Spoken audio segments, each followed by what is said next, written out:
ang gisulti ni Hesus karon sa atong ebanghelyo murag prangkahay na gyud ba, gaprangkahay na gyud sila og ang mga leader sa mga Hudiyo. Iyang gihisgutan ang ilang gipangbuhat niya, iya dayong gihimuan og komparison sa ilang pagtratar niya.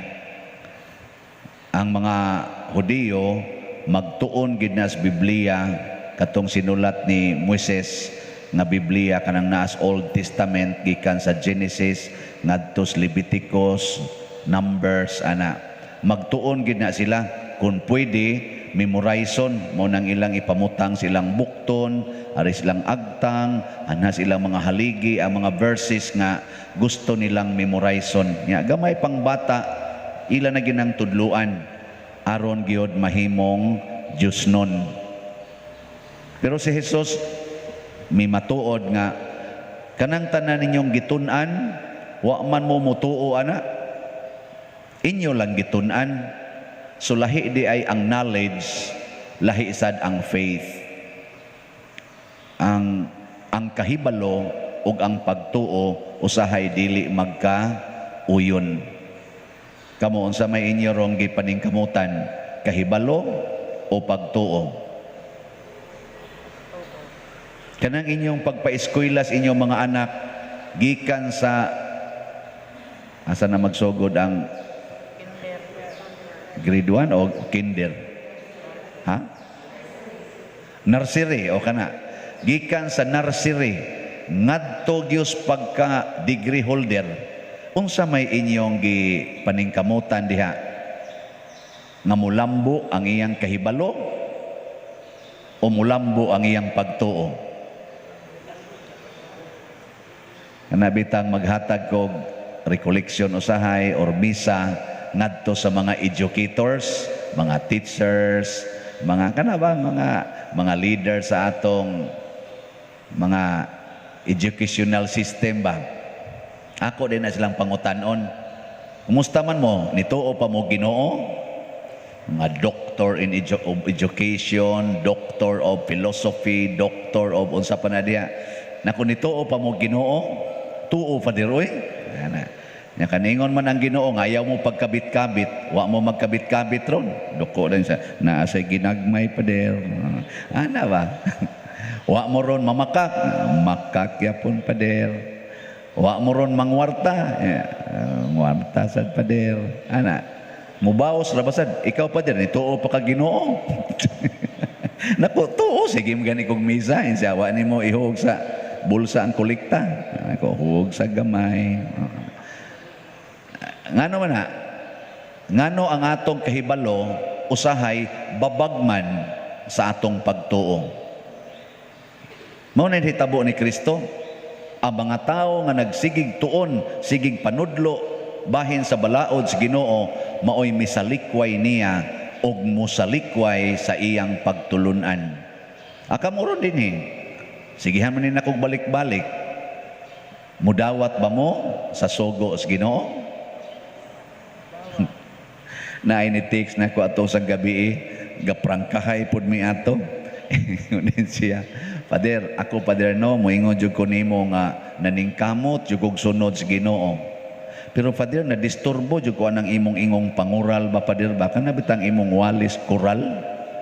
Kay kanigong among balay Pader ingon siya, kanang dapit sa luyos amo bay nang yuta namo diha usahay anha managsuyop ang mga manuyupay gani gahimo na gay sila murag kunog kanang gamay bang kubul-kubul ba nga mao ila didtong suyupanan anha pag kuno manag bisag unsa lang kana mangawat sila manok anha luto mga mag-ihaw sila mamingwit sila iro anha nila lutoon niya magbudol sila didto siya niya ang ilang mga hugaw anha diay pamilin ana ba o na nga ila kunong gikural niya sala ba kuno na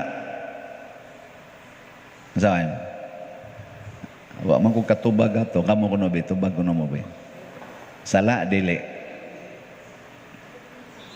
but lang mangutana pa ko sa Holy Spirit. Ako siyang gitubag bitaw niingon ko nga ang kaning pagpangural duha na ang iyang tumong, na ay Diosnon, na ay tawhanon. Kung ang imong pagpangural Diosnon, congratulations, adto kas langit tungod sa imong kural. Kung ang imong pagpangural tawhanon, pasabot sa imo lang bang kaugalingong panghukom, sa imong kaugalingong kahibalo, aka na mahimo na nang makapaimpierno nimo imong kural. Nya unsa may Diosnon nga pagpangural? Una, bunga sa gugma nimo sa imong isig katawo. Kana bang nahigugma kas imong isig katawo, mo nang gikural nimo ang maong lugar. Sama anang mga piniriso, gikural man ang ilang lugar kay nahigugma ta nila aron marehab sila. Mo nang gitawag na ang prisuhan unta og rehabilitation center. Gikural sila aron dili sila makapatuyang sa ilang yawanon nga mga buhat. Amo na makapalangit ng kurala. Or nangural ka aron maminusan ang sala, sama atong adto magsuyop o kaha kana mga bang maghimo bag mga krimen adto didto. Kural aron di na wa na sila lugar nga kabuhatan sa ilang mga yawanong buhat o maminusan sad, or adto baagi ang imong bana padung adto siyang kabit. Imong kuralon ni ayaw taga igiyawi aron di na kay iyang kabit to man nagpuyo sa unahan, luyos niyong balay adto siya agi. Kurala ra gud na nya ayaw na pagkuan mo ari na naagis tubangan, makit-an na nimo, so maminusan magpanagana naman tog lipot ngadto pero sa una, lahos raditsura, way problema, maminusan. Or, mangawat ang imong mga silingan sa inyong mga prutas, mga tanom, haron mahinay-hinayan, di na kayo sila kapangawat, imong koralon. Kana, nindot na. Pero, ang tawhanon, mausad ni, kahakog. Kahakog ba? Ako ning yuta. Kana, yung inana ba ito? Ako ni. Wa mo'y labot ang musod piti. Kana mao na siya kuan sala tawhanon man na. Ikaduha, bungas kasuko, animal mo sige mong pangawat dinhi, kuralon ko ni sige ro balik mo ron diri. Kana bungas kasuko. Reka mo ba ang inyong kuralon sa na Diosnon o tawhanon? Mo bala mo diya nganong ako may inyong tutok-tutukan, wa man ko mangural. Ang ako lang ba Diosnon og tawhanon? Mao sad na ang knowledge og ang faith. Ang faith nakasentro sa Ginoo, ang knowledge nakasentro sa tao.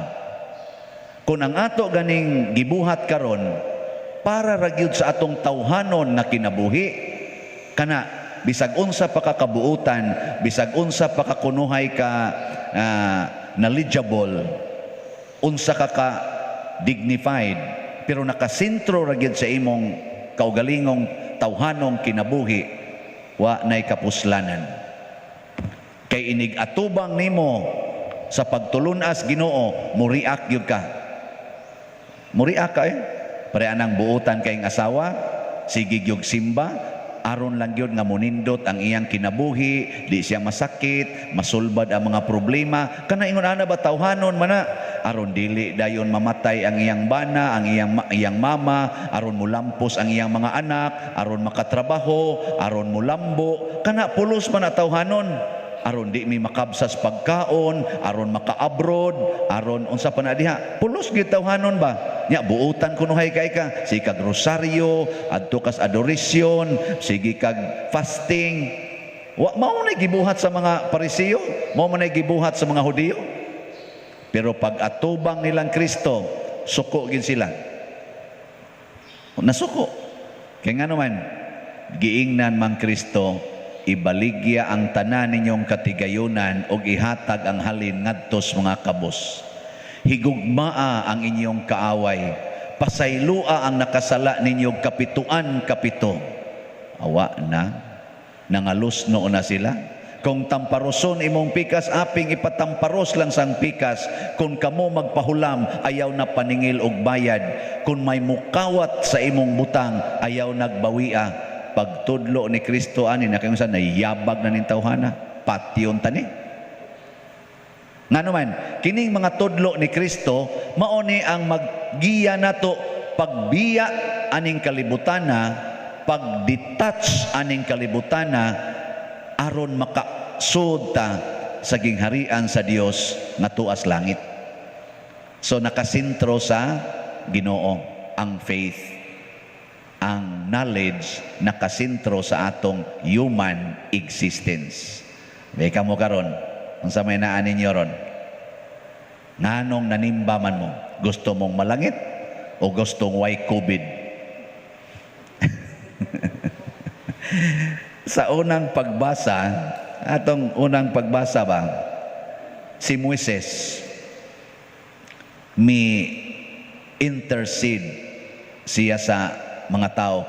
Patyo na untas Ginoo ang mga tao kay ila gahimuhimo na sila based on their knowledge, gahimuhimo sila ilang Dios. Si Moises maoy pakgang nganuman gitan-aw ni Moises ang ilang kalag. Ningon si Moises, og patyo ni Ronimo Lord, pagkadaghan sa maiskandalo. Una, mga matay sila sa ilang sala. Ikaduha, ang mga Ehiptohanon nga nagtan-aw nga imo silang gimahal, nya gipamatay ra day dinhi, din asad sila motuog Ginoo. So gusto ni Moises nga masintro gyud ang Ginoo. Nagsakripisyo si Moises pag-atiman ato mga taong gahig mga ulo, aron lang sa hinay-hinay makaamgo sila nga ang Ginoo giday may importante, dili ng mga baka, mga larawan sa kalibutan. Nindot no. Tanawa ang imong bana patyono na untas Ginoo kay sigig pangabit ing na Ginoo in town, ayaw sagpati akong bana hastang iyang kabit. Ana maluoy taon kanila Lord, ayaw sila tagaig COVID. Ana ba? Mura kag si Moises ba? Kaya ang ilang kalag Lord na miligro tao nas impierno. Nya kung gusto gini mong tagaan silag sakit, diri na lang ihatag nako. Ana. Ndota no? Mo ana mo mga asawa. Imbis nga ibangga nimong ilang gisakyan karon Lord, ako nalay ibangga. Ana ba? Okay mo? Adik mo okay? Porti gid ninyo kayawanon pag yun, no? Muna si Jesus, ningon si Jesus, ayaw silag hilabti, ako lang moipatya. Ayaw silag hilabti, ako moipatya. Ayaw paagasa ang ilang dugo, ako moiihawa. Og mo na gihandom nato karon niining atong pagsaulog na sad sa Kwaresma o sa umaabot nga Easter Sunday. Ang Ginoo mao'y nagpakamatay para natong mga buangon. Ang Ginoo mao'y nagantos para natong gasigig pangita sa kalami o kahayahay sa kalibutan. Nindog ta.